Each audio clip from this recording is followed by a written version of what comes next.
Greetings, my fellow viewers, brothers and sisters out there.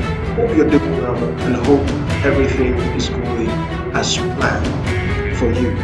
This video is about a trending topic, a trending issue that is currently blazing the internet, and it is with regards to the scandal that is currently surrounding the Bishop T.D. Jakes.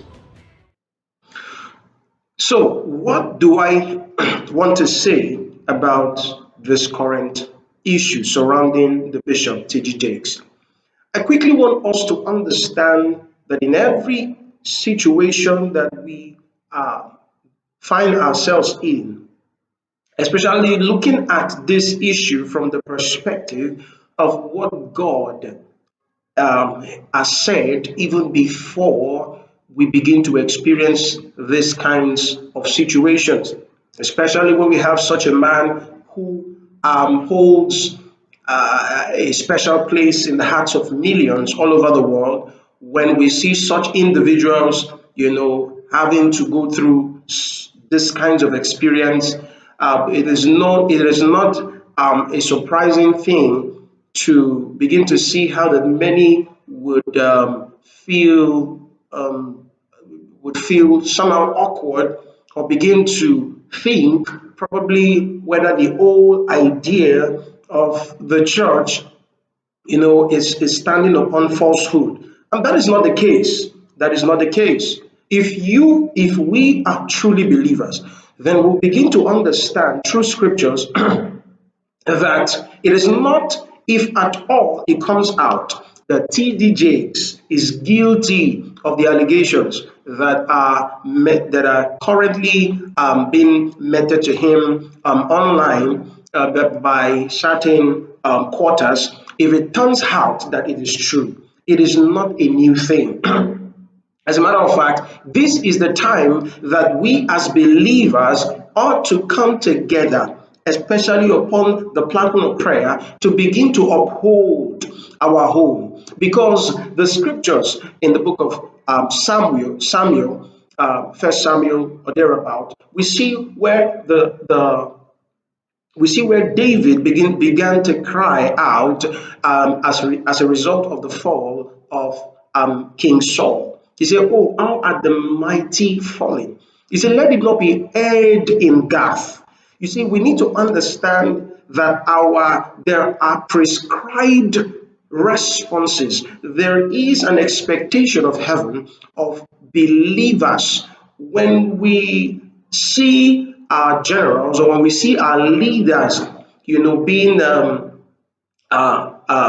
sidetracked, or should I say, we see our believers, our leaders rather, falling. It is a wake up call on us, on the part of we, Christians, believers all over the world that are truly committed to the cross of Christ. It is required of us to commit to uphold such individuals in the place of prayer. It should not be a thing of us rejoicing, or a thing of us, coming online and putting up videos that suggest that we are ready to crucify, we are ready to hang or nail our own, even to the gallows. No, it is a call upon us as believers to uphold our own in the place of prayer. And that in no way suggests that we condone the acts of sin, or that we condone unrighteousness, we condone that which is evil. No, we must understand that we are all tempted.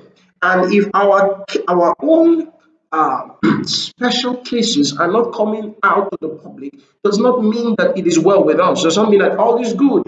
We must be careful. Who is he that has not committed a sin? Let him cast the first stone.